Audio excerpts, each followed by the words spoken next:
Hi, and welcome to week 7 of Alabama 4th grade history.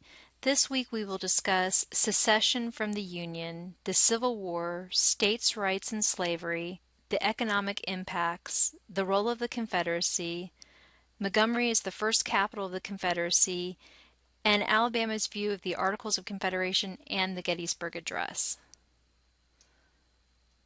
The Civil War was also known as the War between States because it began when the Southern states seceded or left the Union.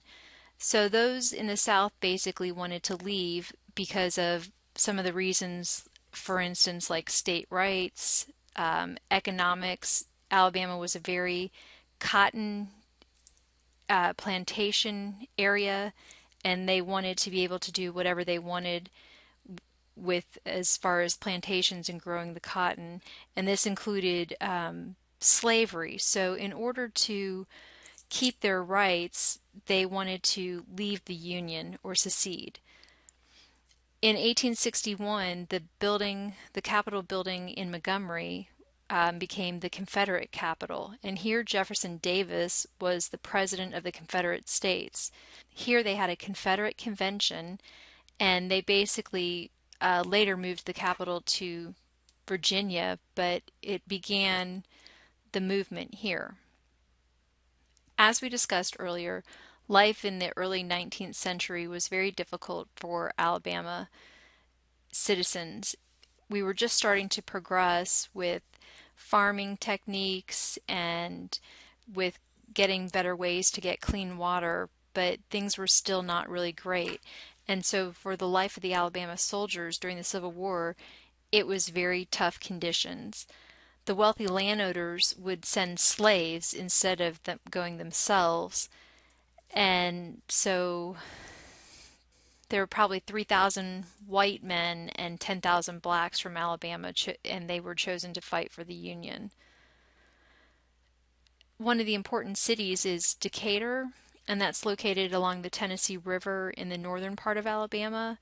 And they had the Battle of Decatur in 1864, and this prevented the Confederate soldiers from actually crossing the river. And that was very difficult at that time because there really wasn't a bridge. Each of the soldiers was responsible for their own things. They had to have their own training, their weapons, their uniforms, etc. They had to buy their own items because they didn't have resources like the United States Army did, so it was even more difficult. They had to bring their own supplies.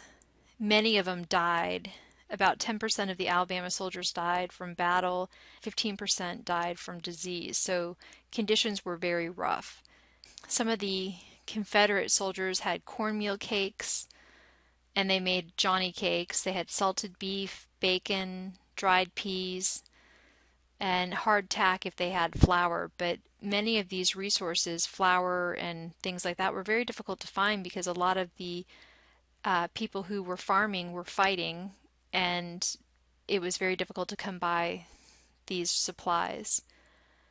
Fort Morgan, located down south near Mobile, was one of the 3 forts that guarded the bay during that time, and this was one of the first significant victories, and it helped to boost the Union's morale.